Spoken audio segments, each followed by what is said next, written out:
Welcome back to the Clever Report. So, my people, Trump winning in 2024 really gave us an opportunity to kick back against the woke narrative and the woke mob.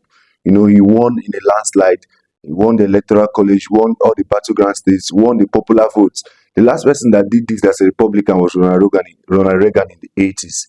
So, in 2016, even when he won, he didn't win the popular vote. Hillary Clinton won the popular vote, but he won the electoral college. And this was, a big mandate on from the American people to kick against the woke mob, to kick against men playing in female sports, to kick against giving children hormone altering medicines, all in the name of gender affirming care.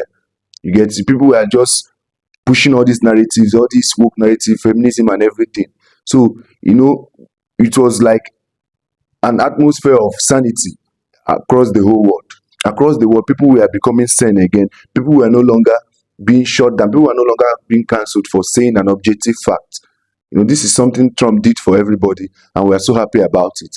And yesterday, Trump was named Times Magazine Person of the Year, which is well deserved because this man has actually come through adversities. He was hit with, bogus, and it was, let's just call it lawfare, bogus charges, for shuffling papers and alleged nightstand with a porn star, which was very, very ridiculous. Everybody knew this was just like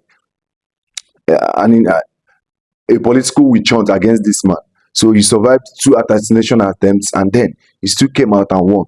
So that brings us to the WNBA. I want to talk about WNBA. Something happened yesterday as Trump was named Time Magazine Person of the Year. A very, very awesome WNBA good athlete, Kathleen Clark, was named Times Athlete of the Year. Kathleen Clark has been, fresh of breath air in a league that hemorrhages money, in a league that is subsidized by the NBA. Nobody watches the WNBA because it's trash. Let's tell ourselves the truth. It's just a league that men actually built to make women feel better because it's trash. They don't know how to play. They don't get views.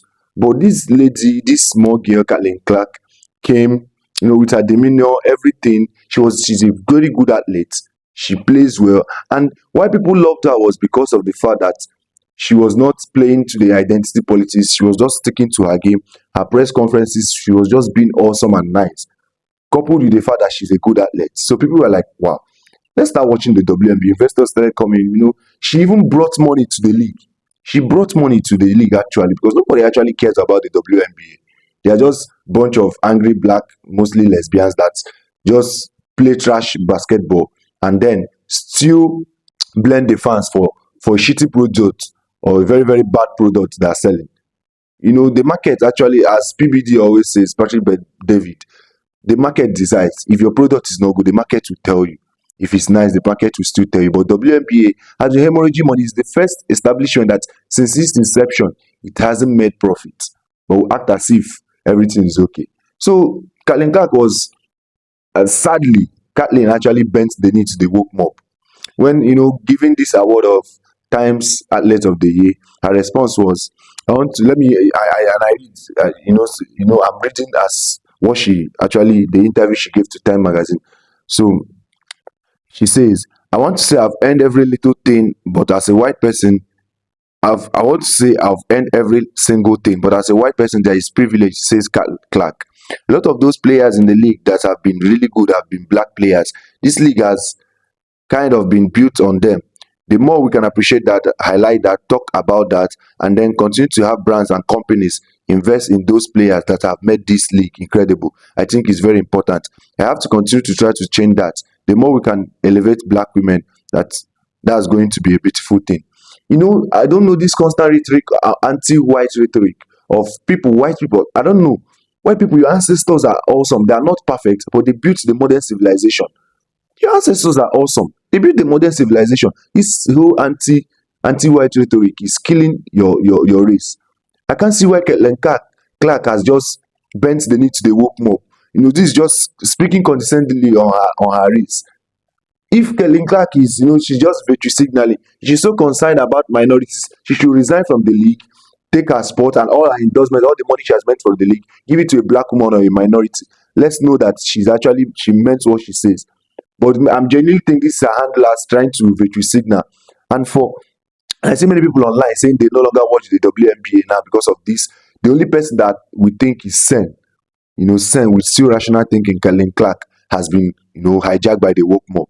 See, if she actually thinks the being white is so bad, let her just resign, give all her earnings to a very, very black woman or a minority, and then just live a life of solitude or keep advocating for black causes. And this brings to a larger conversation of the anti-white rhetoric. If black people in the United States especially run around saying black power, black owned business, let's support our own. But if you reverse the rules and say black white owned business, let's support our own, they'll call them the new KKK, Ku Klux Klan. They will call them white privilege. They will say is, I don't know what they will say. But why black people run around, and I keep saying there's nothing like reverse racism. Racism is racism. Black people are the only people that are allowed to be racist against white people without any repercussion, without any accountability. But when the rules are reversed, then they will call the BLM will rise up and they say it's white supremacy. No. If you say black power, they still have the right to say white power. If you say black power, let's support black owned business, they still have the right to say let's support white owned business, since people are playing the identity politics. And this is what is bringing society back. A particular race keep victimizing themselves, and the problem with the white race is that they keep making themselves trying to apologize for being white, and that is so bad. That's all I'm going to say about that. So make sure you like, subscribe, do all the fun things, turn on post notification so you'll be notified anytime I drop another video. I love you, but God loves you more.